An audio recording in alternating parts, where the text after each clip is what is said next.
जिसमें आपका CM house से लेकर नीचे सतह तक के लाइनमैन तक मुलव्वस हैं और पार्टियों के लीडर के इलेक्ट्रिक की हिमायत करते हैं। ये के इलेक्ट्रिक माफिया को हुकूमत की सपोर्ट है। इस करप्शन के निजाम को खत्म करें, जितना पानी है उसकी मुनसिफाना तकसीम करें। वीडियो आगे देखने से पहले चैनल को सब्सक्राइब करें और बेल आइकन पर क्लिक करें। शहर को कंडरात में तब्दील करने की जिम्मेदार तमाम सियासी पार्टियां हैं। शहरियों पर के इलेक्ट्रिक के मजालिम जारी हैं। सबसे ज्यादा टैक्स देने वाले शहर के बासी बुनियादी सहूलियात से महरूम हैं। इन ख्यालात का इजहार अमीर जमात इस्लामी कराची हाफिज नईमुर रहमान ने कराची जिला वस्ती के मुख्तलिफ इलाकों का दौरा करते हुए किया। उनका कहना था कि हुकूमत ने 68 करोड़ रुपए नालों की सफाई के लिए रखे, ताहम खुले नाले बारिश में शहरियों की जान ले रहे हैं। नाकिस कारकर्दगी पर एडमिनिस्ट्रेटर कराची को फौरी तौर पर मुस्तफी हो जाना चाहिए। इन कैमरों से और इस माइक से मीडिया को आवाम की आवाज़ पहुंच रही होगी कि इस वक्त इस तमाम आबादियों के अंदर जो यहाँ पर हुसैनाबाद है, सिद्दीकाबाद है, अजीज़ाबाद है, मोहम्मदी कॉलोनी, नेमत कॉलोनी, गुलशन शमीम, यहाँ पर बदतरीन मसला है, पानी का शदीद बहरान है। टैंकरों में पानी आ रहा है, नलकों में पानी नहीं आ रहा। और इस पर भी जो है सीएम कहते हैं कि लीकेज है।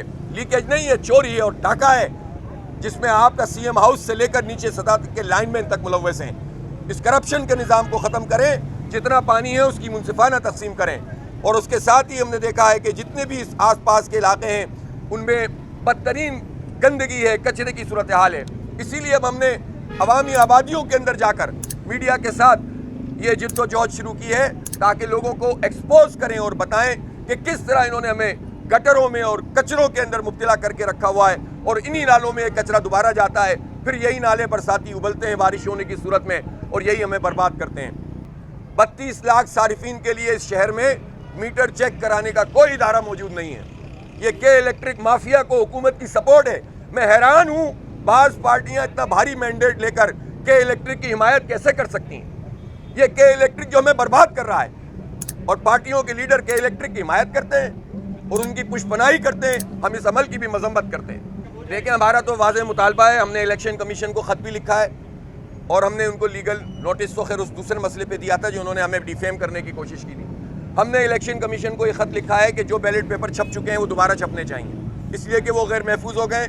उनके कलर तब्दील करके छपना चाहिए ताकि धांधली ना हो। और हमने कहा है कि जो आरोज़ जिन पर लोगों को एतराज़ है उनको तब्दील किया जाए, अमले को तब्दील किया जाए और इसी तरह पोलिंग स्कीम में जो गड़बड़ की गई है वो भी ठीक की जाए।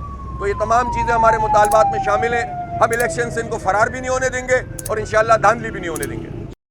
उनका मजीद कहना था कि शहर के मसाइल के फौरी हल के लिए बल्दियाती इलेक्शन नागुज़ीर हैं। इलेक्शन कमीशन जल्द इंतखाबात कराए। इस मौके पर शहरियों की कसीर तादाद भी मौजूद थी जिन्होंने इलाके के मसाइल से उन्हें आगाह किया। कैमरामैन रिजवान अली के साथ कमरुर रहमान, जसारत न्यूज़, कराची।